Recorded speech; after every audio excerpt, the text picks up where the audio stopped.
ગુજરાતને મળી પ્રથમ 4 બેડવાળી mobile blood connection van. Heart foundation and research Institute દ્વારા ઇન્ડિયન રેડક્રોસ સોસાયટીને અદ્યતન સુવિધાઓયુક્ત mobile blood connection van handover કરવામાં આવી. શહેર તેમજ અગર વિસ્તારોમાં બ્લડ કનેક્શન સેવાઓની પહોંચ સુધારવામાં મહત્વપૂર્ણ પગલાં તરીકે Heart foundation and research Institute દ્વારા ગુજરાતની સૌપ્રથમ 4 બેડવાળી મોબાઈલ બ્લડ કનેક્શન વેનનું handover Indian Red Cross society Ahmedabad district બ્રાન્ચને કરવામાં આવ્યું છે. આ સંપૂર્ણ એર કન્ડિશન્સ અને આધુનિક તબીબી સાધનોથી સજ્જ વેન અમદાવાદ શહેર અને ગ્રામ્ય વિસ્તારોમાં સ્વૈચ્છિક રક્તદાનને સરળ બનાવવા માટે તૈયાર કરવામાં આવી છે. શતાબ્દી ભવન ખાતે યોજાયેલ સમારંભ દરમિયાન મોબાઈલ બ્લડ કનેક્શન વેનની ચાવીઓ હાર્ટ ફાઉન્ડેશન એન્ડ રિસર્ચ ઇન્સ્ટિટ્યૂટના ચેરમેન ડોક્ટર નીતિન સુમંત શાહ દ્વારા Indian Red Cross society Ahmedabad district બ્રાન્ચના ચેરમેન શ્રી અમિત દોશીને સોંપવામાં આવી છે. Heart foundation Sumant Shah, chairman heart foundation and research institute. આજે મને ઘણો આનંદ થાય છે કે આ 4 bedded blood donation van red cross સોસાયટીને આપતા. આમે રેડક્રોસ સોસાયટી ઘણું સારું કામ કરે છે અને એ પહેલાં બી હું સહયોગી થયેલો 10 બેડ થેલેસીમિયાના પણ આપેલા.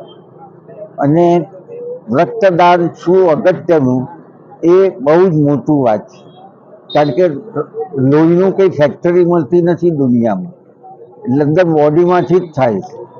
અને એક બોટલ કોઈને બી આપો તેનું જીવન બહુ સારું થાય અને બીજા રોગો બી મટી શકે. એટલે મેં નક્કી કર્યું અને ટ્રસ્ટી બોર્ડે કે 4 બેડેડ વાન આપણે આપી, દાનમાં નહીં પણ વાપરવા માટે. ત્યારે તો કેમ એ મને લાગ્યું કે 2 બેડમાં અમે ઘણા કેમ્પો કર્યા છે, પણ 2 બેડમાં એટલી લાઈનો લોકોને ઊભા રહેવું પડે છે, તો 4 બેડ હોય તો ઘણું સારું.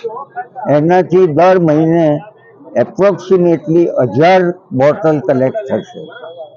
એ બધાનો હું બહુ આભારી છું અને પ્રભુ વધારે મને શક્તિ આપે અને આવા સારા કામ કરતો રહે.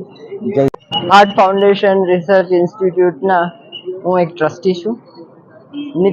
શ્રી નીતિનભાઈની અધ્યક્ષતા નીચે અમે ઘણા સારા કામો આ સંસ્થા થકી કરેલા છે અને ભવિષ્યમાં પણ કરતા જ રહીશું.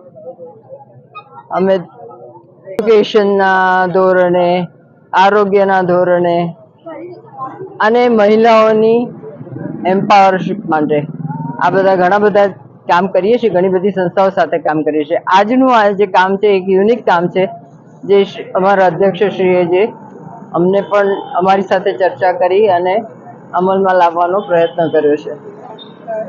ઘણી ક્ષેત્રે કામ કરી રહ્યા છીએ. આરોગ્ય ક્ષેત્રે તો આ કરી જ રહ્યા છીએ, પણ સાથે સાથે સાંસ્કૃતિક ક્ષેત્રે પણ અમે કામ કરી રહ્યા છીએ કે જ્યાં અમે ઉગતા કલાકારોને પણ પ્રોત્સાહન આપીએ છીએ. જ્યાં અમે ડિઝેબલ બાળકો